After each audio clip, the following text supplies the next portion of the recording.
5 seconds. Start. The appellant was thus held guilty also of causing the knife injury to Rakesh and came to be convicted under Section 324 in addition to Section 302 of the Penal Code. Stop.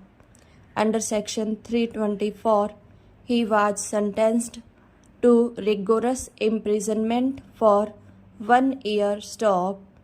He was also convicted under Section 25 of the Arms Act by a separate judgment of the trial court dated February 2, 1998 in Sessions Case number 26 of 1993 and sentenced to the period of imprisonment already undergone as under trial. Stop.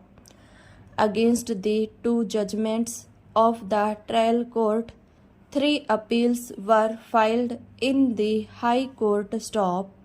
The High Court, by the judgment and order coming under appeal, dismissed all the 3 appeals and the revision and thus upheld the judgments of the trial court in all aspects. Stop. Stanza. Mr. Sahil, senior advocate, appearing for the appellant, assailed the High Court and the trial court judgments and contended that the appellant's conviction for the offense of murder was not sustainable both in law and on facts. Stop. Mr.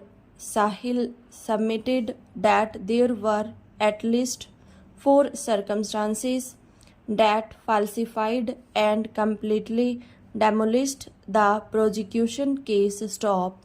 First, there was a patent contradiction between the prosecution case and the motive assigned by it to the accused for committing the crime. Stop. Secondly, it was undeniable that injuries were fabricated both on the person or the deceased and Rakesh, the only eyewitness whose evidence was accepted by the High Court. Stop. Stanza.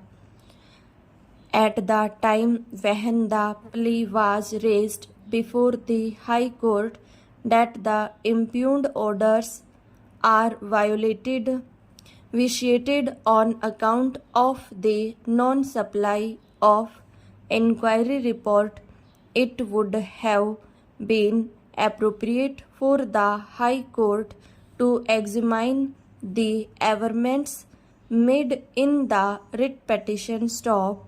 A perusal of the writ petition would show that the petitioner has failed to lay any foundation to establish that any prejudice has been caused by the non-supply of the inquiry report. Stop.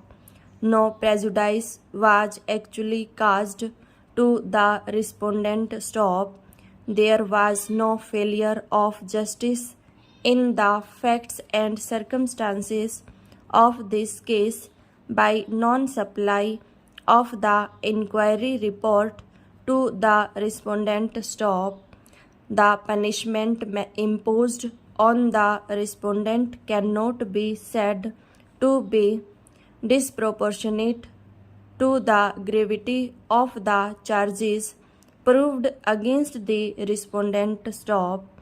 The charges related to the conduct of the respondent in a financial institution whereby he procured pecuniary benefits for himself. Stop.